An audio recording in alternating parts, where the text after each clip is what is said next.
Assalamualaikum warahmatullahi wabarakatuh. Halo anak-anak ibu semua, apa kabarnya hari ini? Semoga kita semuanya masih dalam keadaan sehat walafiat ya. Sebelum memulai video pembelajarannya, marilah kita awali dengan membaca lafal basmalah bersama-sama. Bismillahirrahmanirrahim. Nah anak-anak, dalam video pembelajaran kali ini kita akan membahas tentang kisah keteladanan Nabi Syuaib alaihi salam. Kalian sudah siap? Mari kita simak kisah keteladanannya.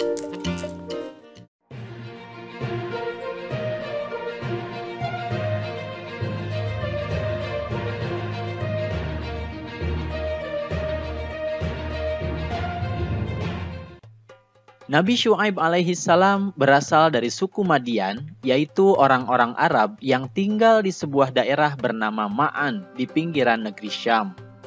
Saat ini, Syam dikenal sebagai negeri Syria. Kaum Madian kebanyakan bekerja sebagai pedagang karena kota mereka merupakan tempat persinggahan kafilah-kafilah dagang.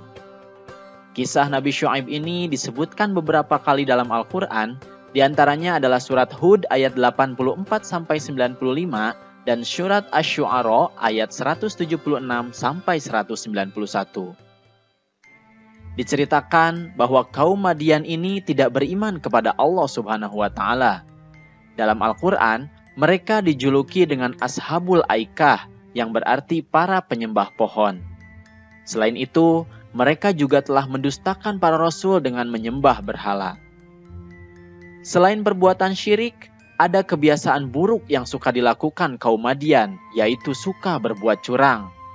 Mereka mengurangi takaran dan timbangan jika mereka menjual suatu barang. Selain itu, pada saat panen dan harganya murah, mereka membeli barang dagangan dengan banyak lalu disimpan dan ditumpuk. Dan pada saat musim paceklik, mereka menjualnya dengan harga yang tinggi dan mencekik para pembelinya. Allah Subhanahu wa taala pun mengutus Nabi Syuaib alaihi salam untuk menyeru mereka supaya mereka menyembah hanya kepada Allah Subhanahu wa taala dan tidak menyekutukannya. Nabi Syuaib alaihi salam melarang mereka melakukan perbuatan-perbuatan yang buruk. Nabi Syuaib alaihi salam mengajak orang-orang Madian untuk menyembah Allah serta berbuat adil dan jujur dalam berjual beli. Bismillahirrahmanirrahim. Dan wahai kaumku, penuhilah takaran dan timbangan dengan adil, dan janganlah kamu merugikan manusia terhadap hak-hak mereka, dan jangan kamu membuat kejahatan di bumi dengan berbuat kerusakan. Quran Surat Hud ayat 85.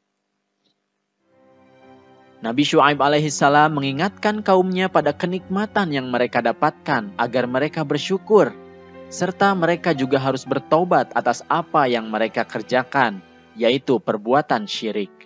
Kaum Nabi Syuaib, yaitu penduduk Madian, tetap tidak mau mengikuti ajakannya.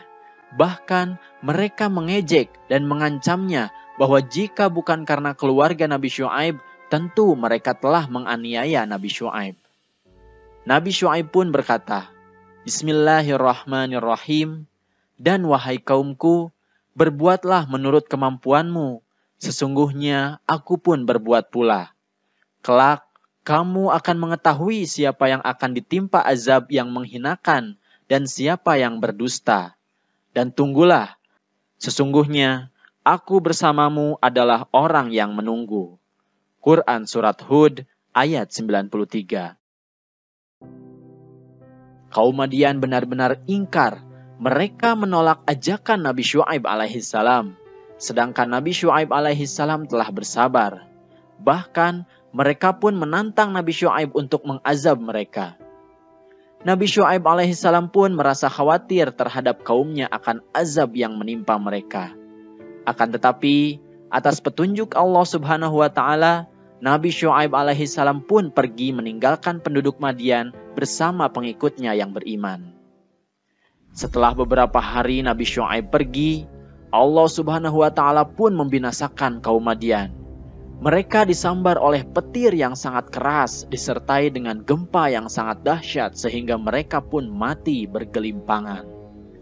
Kaum Madian pun dibinasakan dan dijauhkan dari rahmat Allah Subhanahu wa Ta'ala karena menolak untuk beriman kepada Allah Subhanahu wa Ta'ala.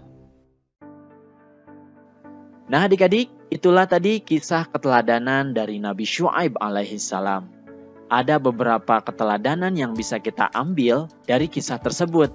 Yang pertama adalah kita harus senantiasa berbuat jujur, baik dalam perkataan maupun perbuatan. Nah, kita harus adil dalam berdagang dan tidak boleh mengurangi berat timbangan. Kemudian yang kedua, janganlah bersikap sombong, apalagi melakukan perbuatan yang dapat membuat Allah murka, karena bisa jadi Allah akan memberikan azabnya kepada kita.